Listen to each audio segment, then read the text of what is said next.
শুইলে স্বপনে দেখি নিকটে বন্ধু আরে নিকটে বন্ধুয়া। হে বন্ধুরা, শুভ অপরাহ্ন। আর বেশি দিন নয়, আর্জেন্টিনা চতুর্থ বিশ্বকাপ অর্জন করে ফেলবে।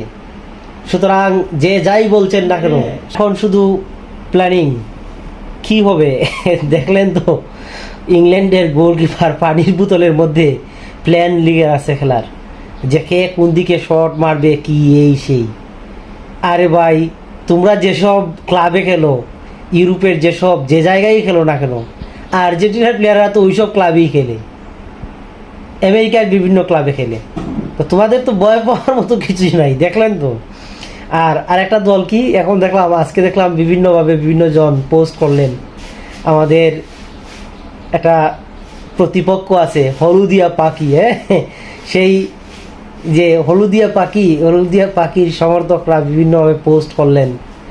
এই পুরা 26 সালের বিশ্বকাপটাই ওনারা বললেন যে মেসি ফিফা কিনে ফেলছে, আর্জেন্টিনা কিনে ফেলছে, এটা ফাউল হয়, এটা পেনাল্টি হয় না, ওইটা এই সেই বিভিন্ন কিছু বললেন। কি হলো রে ভাই, দেখলেন তো, পেনাল্টি ছাড়া মেসি মানে সর্বকালের সেরা খেলোয়াড়। মেসি মানেই হচ্ছে মেসি, মেসির সঙ্গে কারো তুলনা হয় না। এবং এখন এআইয়ের যুগ, আধুনিক যুগ, অত্যাধুনিক ক্যামেরার মাধ্যমে মুহূর্তেই অফসাইড, অন্য কোনো ধরনের ফল্ট থাকলে সেগুলো সহজেই বের করা যায়। 100% নিখুঁত খেলা, 100% নিখুঁত খেলা।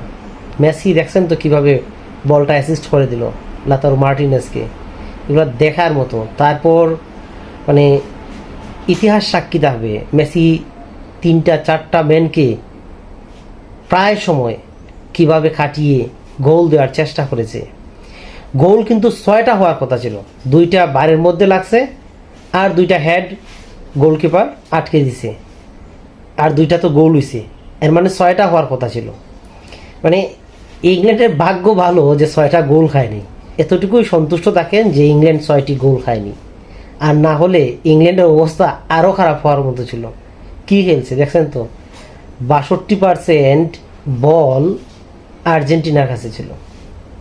তাহলে একটা টিম 62% বল রাখে, বল পজিশন 62%, মানে বুঝতেছেন তো কী অবস্থা। ওদের তো অনেক সময় দেখলাম ভালো করে এটাকে দিতে পারেনি, পরবর্তীতে খেলার চাইতে নিজের গায়ের জুড়ে বল প্রয়োগ করা ব্যস্ত ছিল। তো যাই হোক, অনেকে অনেক ধরনের কথা বলছিলেন যে ইংল্যান্ড কি করবে, যে ইউরোপিয়ান ক্লাবের বিভিন্ন প্লেয়ার আছে, তাদের নাকি কি আছে, হারিকেন। আরে ভাই, এটা তো জ্বলে না, অন্ধকার নিবাইল হারিকেন যদি কিছুই করতে পারলেন না।